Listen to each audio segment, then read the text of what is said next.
Cindy's done a great presentation talking about desire, so I'm not going to go too much into details about the description of desire, but it's really about really now thinking differently about clients coming for too much desire. As a psychotherapist and maybe a psychotherapist in general, a lot of people come for low sexual desire, as Cindy was saying, self-diagnosed low sexual desire.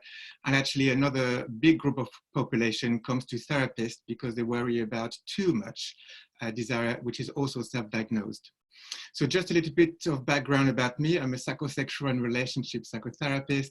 I'm a trauma therapist as well. I do EMDR and I do supervision. I work with individuals and couples. So my background is very much sex relationship, but also trauma informed. So in terms of too much desire, first we'll be looking at what it actually means when people say too much desire, what it means for our clients, but also what it means for us. How do we think of that for ourselves? And also thinking about what are actually the problems when people say too much desire. Again, it's self-diagnosed, it can be quite vague. What could actually be the problem? Is it desire? Is it arousal? Is it fantasies? Or are people actually talking about behaviors? So just in a nutshell, in terms of desire, Cindy talked about it a lot, so I'm not going to go too much into details about that. But broadly, when we talk about desire, we talk about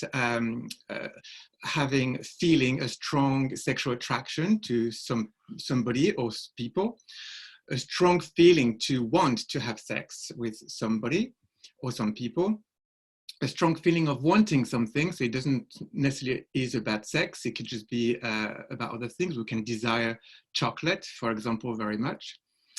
And so the desire is really understood as a feeling state. As Cindy was saying, is very much psychological. It's mood driven. Arousal, on the other hand, is more about the physiology part of it. So it's what we call sexual excitement, but we can feel that in the body. There is it's causing strong feelings of excitement. So again, sometimes arousal comes before desire. A lot of people think desire comes before arousal, but actually it could be the other way around. It's a physiological change. So often the blood will go into parts of the body like the penis or the clitoris, and we can actually feel the physiological change. Fantasies is thinking about something pleasant, either something pleasant that is unlikely to happen. It's a really good way to take ourselves to other places. It takes imagination. And sometimes it's story-based, narrative-based to describe events that are different from real life. So sometimes it can be unlikely things to happen, and other times it can be some things that could happen, but isn't happening right now in real life. And it's a really good way to really, take ourselves to different places where our life is just a little bit, daily grind. And actually at the moment, in terms of COVID, I imagine a lot of more people are going to start to fantasize about simple things like going out unlimited amount of times, or going to the shop and finding, the right food. Now, behaviors is, again, something different. Behaviors is actions that people take. And that means it takes decision. And that's actually really, really important. Although it might appear to be quite common sense, talking about it now, it's actually important to remind our clients and sometimes to remind ourselves, because a lot of the time people say, oh, my sexual desire is out of control and my sexual behaviors are out of control and I don't know how to manage this. And in fact, a lot of the behaviors that we have, although they can feel out of control, they are under our decisions. We are making choices. Although if it's unconscious choices, it feels like we're not making the choice, but we are making the choice.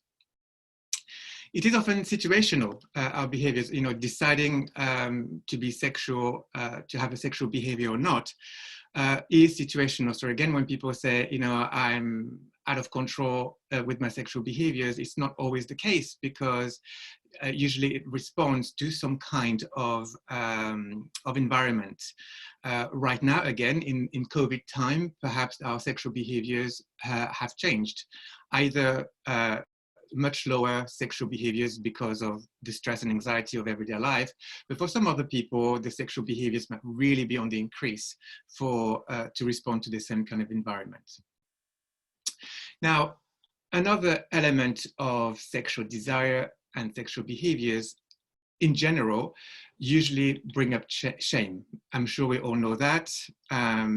But when we talk about too much sexual desire, it brings even more shame.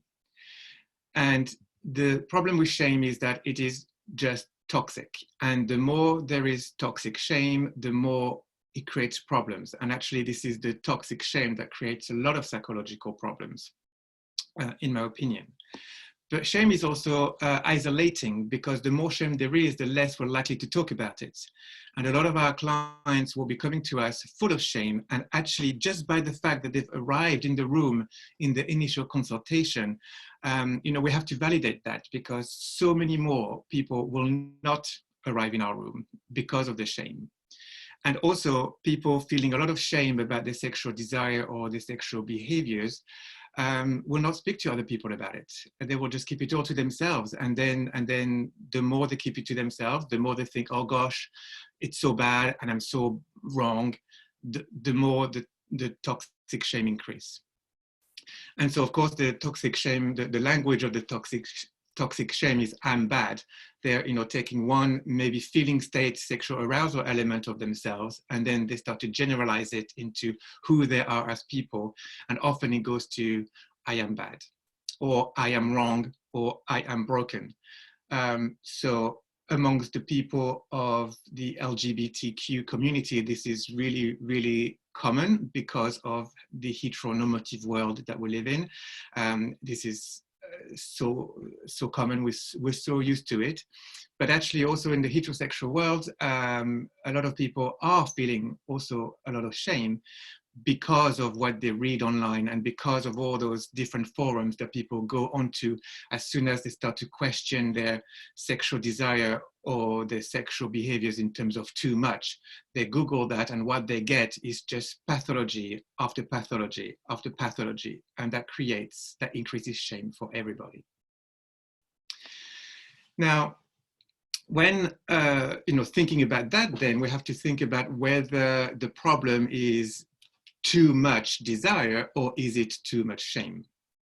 So people feel shamed with their sexual desire, arousal, fantasies, and behaviors, because people, the common narrative that we have in the world today is you should be monogamous and be happy with just one person, having really loving sex, looking into each other's eyes, and that should be it, really. And so people that fall outside of that small little box, which is, I would say, quite a lot of people, then will start to think, oh, I'm not that, therefore I am wrong. And so what I see a lot in my clinical practice is people having huge amount of shame because of having a high sex drive, or because they watch pornography, or because they have multiple lovers, or because they have anonymous sex, or because they have unusual fantasies, or because they have unusual kinks, or because they choose to be in consensual non-monogamy. Now, all of that, often people will not talk about this out there. We don't see so much, so many people out there saying, on Facebook and social media, or even in social gathering when we could do social gathering. Hey, hi, yes, this is what I'm going to do this weekend. I'm going to do this really unusual kink. No, people say, yeah, I'm gonna go drinking this weekend. I'm going to go to the restaurant this weekend. I'm going to try bungee jumping this weekend. But nobody says, I'm going to dress up in latex and have a great time with porridge. So one way that I like to think about, or that I like to help my clients about thinking of desire differently, is to get them to understand how the mind, and especially the cognition mind, works around that. and there is a particular type of therapy that we call metacognitive therapy. It belongs to, it's very, cognition-based. I don't only use cognition-based therapy, but I think for this, at the beginning, to start to help clients thinking differently about it, I think it's helpful. And one of the things that in metacognition that we talk about is the desire thinking part of cognition. So the metacognitive therapy is the theory about the belief that we put on thoughts. So we have a feeling, and then we have an original thought, and then often we don't stop at the original thought, then we just put extra thoughts onto that one to get away from our emotions in the first place. And that's what we call the thought and event fusion. So an example of a thought event fusion is the plane will fall, right? So we have the first feeling that we might have is anxiety, and then we just think, oh, the first thought is, oh, I'm afraid that of flying, and then we can put a lot of other thoughts about this to say, oh, the plane will fall definitely, and that's the end of my life, and so on and so on, and blah blah blah. And then that's when the thoughts then become goes into different stories that are so far away from the initial element of anxiety. So the metacognitive therapy is aiming to help letting go of the control of our mind, because when we put too many thoughts on top of the original thought or the original feeling, it's an attempt for us to try to control, to feel like we're in control of our emotion and we're in control of our mind. And so the theory is more like kind of like, you can let go of the control because it's going to be okay. No matter how much you worry, things are still going to happen the way it does. And at the moment with COVID, we're quite challenged with that, right? So the desire thinking is really the voluntary thinking. It's a decision that we make to think about something that is originally positive. When we, now we're talking not about the plane falling, we're talking about sexual desire. So we might have first a sexual desire, and then when we feel the sexual desire, we have the original thought that could be, oh, I'd quite like to have sex today. And that's the first positive target thought, which is normal and great to have, with the sexual desire. But what we do after that, a lot of the times, a lot of our clients do, is that they put other thoughts onto it. Oh gosh, I'm in a conference, I shouldn't be feeling sexual right now. What's wrong with me to feel sexual right now? I should be working, and I should be not feeling sexual because I should be really thinking about what I'm hearing right now in this conference. And, I must be so bad and so wrong. Oh gosh, I am out of control. And so then that's when we call rumination. The what if, and why am I like this? Why do I think this way? Why do I feel this way? I should not be feeling this way right now. And the rumination goes into then a generalized worry, which is all my thoughts and feelings are bad and wrong, and then toxic shame follows. So this is really the kind of things that tell my clients just as psychoeducation to start with, so that they can really start to understand some of their thought process. Activating event, feel sexual desire. Then you feel sexual arousal, perhaps in a physiological sense. And you might have some fantasies that come with that. And the first original desire thinking, I wish I could have sex right now. Then comes the rumination, then comes the worry. And that's when you can get into distress. Now, the antidote to that is what we call mindful observation. And that goes something like this. I'm feeling horny right now. I'm enjoying this deeply human experience, and I will return to my spreadsheet in a minute. Now, it's easy for us to say now, but when you're in the throes of shame, it's a lot harder to really do the mindful observation. So it takes practice, but you can really help your clients with that, and teaching them the mindful observation and encourage them to practice. Now, another thing that is quite common, a common conversation in my clinical practice, is objectification. So that is a loaded word usually, and people think it's bad and horrible to objectify others. And in fact, objectification can be bad if it's, one of the definition of it is to use a person's body part for your own sexual gratification and denying their humanity. So, of course, if you do that, or if your clients do that, that can be, problematic, and, and you have to really address that. However, it doesn't mean that all objectification is bad, because objectification is not just this one definition. There's many other parts of objectification. And I don't know about you, but what I find is that objectification is quite gender biased. So the discourse is usually about men objectifying women, that is quite bad, but women objectifying men is not so bad for some reason. And well, for some reason, of course, we know why, because there's more violence perpetrated against women. So the men objectifying women is a lot more, feels a lot more dangerous. But if we think about, if you look at this photo, if you think about objectification, sometimes it's totally accepted, like the Diet Coke model. And, when you think of Diet Coke models, everybody agrees that it's okay to objectify this man. And I'm pretty sure that nobody wants to be very curious about his personality. So Dr. David Ley, on one of his books, I think is The Myth of Sex Addiction, wrote that objectification is not good, no bad, it just is.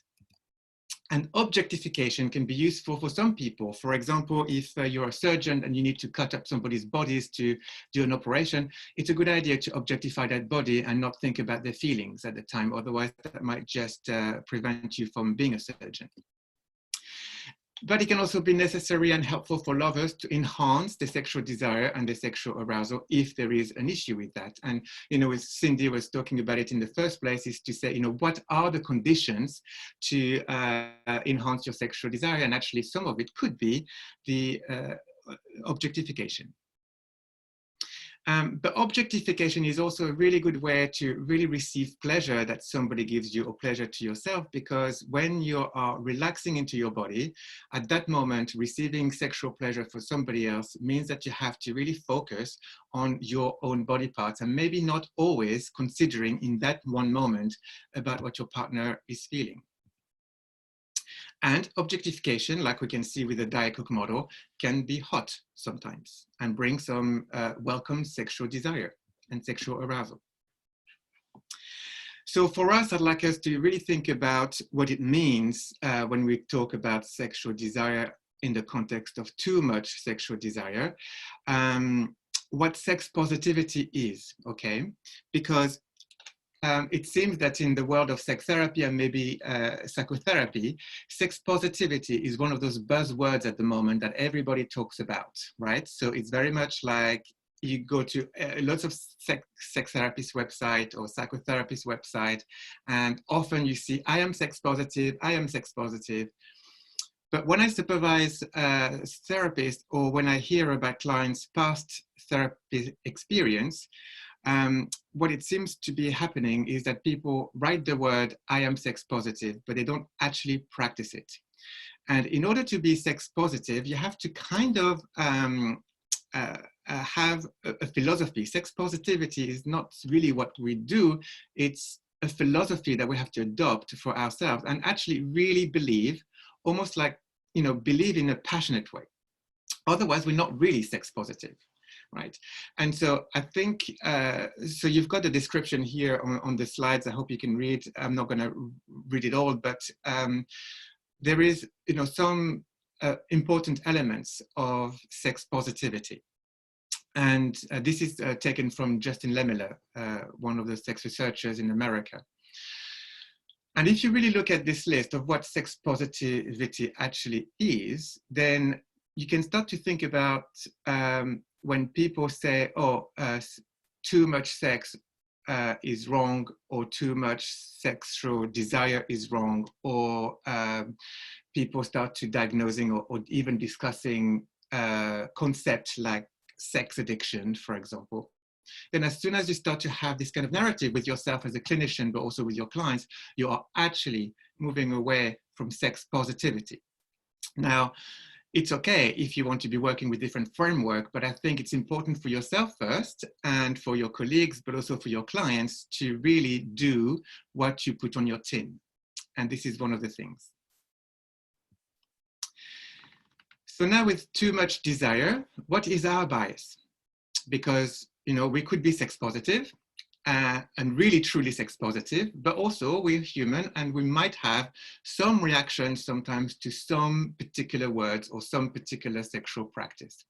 So I've put a few here just for you to just have a look at for a moment. And I'd like you to, those are just a very few words amongst many others, but I'd like you to really think about what comes up for you when you see those words. When you see those words right now, for example, cum dump or bareback, BDSM, queen, camp, slut. And when you think about that for you, I'd like also for you to think about what comes up for you when you hear those words from your clients. What do you do with that? What do you do with that language? Some people can easily think that cum dump means out of control sexual behaviors, or that it could mean too much sexual desire, for example.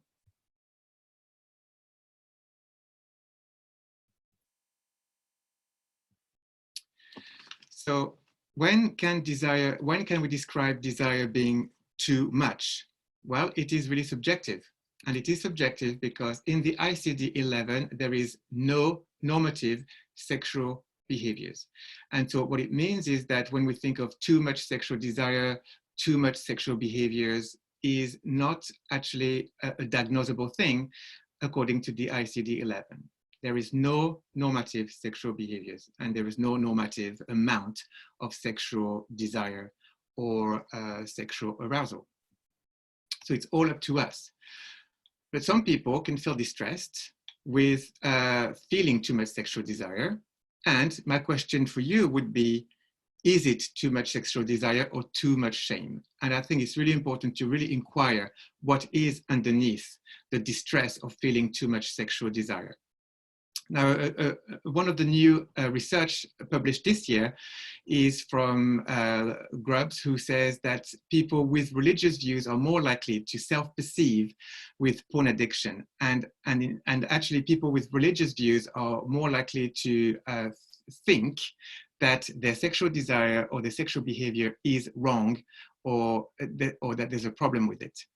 Now, it also applies to therapists who have religious views, that therapists are more likely to pathologize somebody who describes too much sexual desire without inquiring further about what's underneath than people who are sex positive.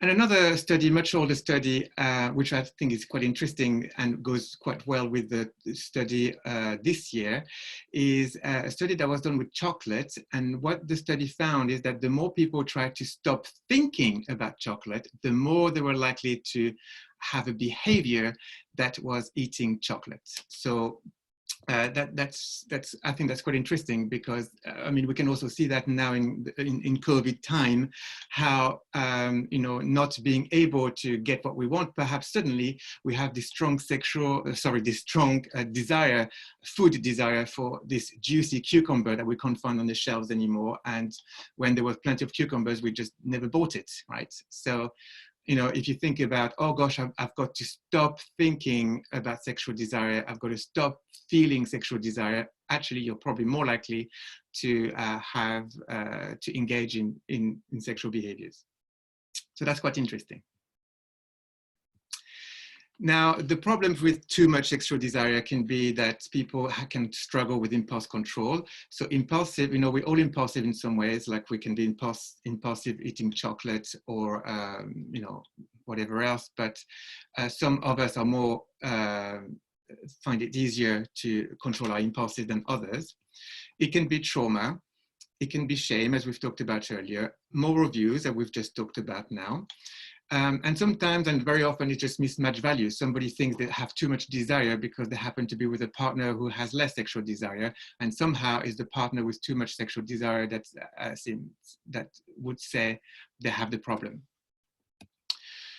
So I'm just running out of time, but I just want to really briefly talk about impulsivity and compulsivity, because when we talk about impulsive control problem, impulsivity is not always the problem, because when you're impulsive is when the role of impulsivity is to increase arousal and increase thrill. So often it's just really about enhancing something in your daily experience.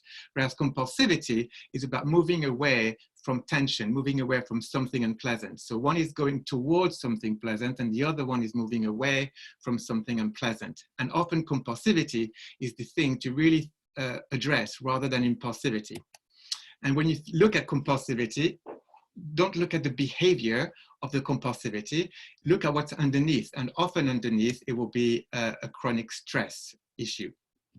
And the chronic stress can be anything in people's lives. So again, going back to what we talked about earlier in terms of environment, our sexual desire responds to the environment. And if the environment is not so good, there's a deficit in environment, we can have either increased sexual desire or decreased sexual desire. So it's good to look at the chronic stress in terms of compulsivity.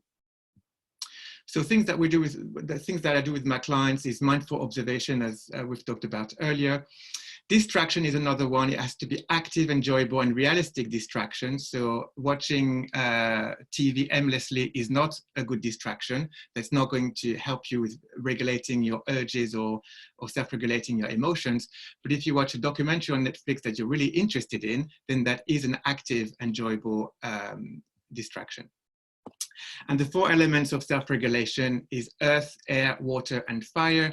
That's a trauma-informed self-regulation. Earth is grounding with your feet on the ground. Air is breathing. Like Cindy was saying earlier, breathing is such an important part of self-regulation.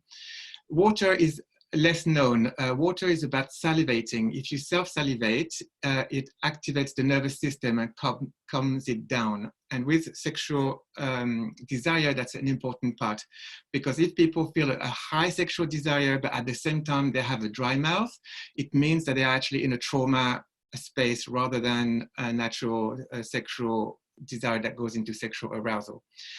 So if you help clients self-salivate either by themselves or with a glass of water, or even sucking on a hard sweet, that will actually start to calm the nervous system down and moving away from a trauma reaction. And fire, what we mean by fire is an image. So that's visualization, finding yourself in a good place. That's also a good self-regulation. I don't have time to talk about the case study, but you can just read the case study. That's one very small example of kind of like a typical case study of somebody who has who complains about high sexual desire. Please read it in your own time, and if you have any questions about this, don't hesitate to contact me. So really what we are saying here today is that thinking about too much sexual desire is subjective and is often a shame response. Desire is not dysfunctional. How we ruminate about it could be the problem. Controlling impulses depends on our emotional regulation skills and unresolved trauma. And objectification can be a great, vibrant source of the erotic.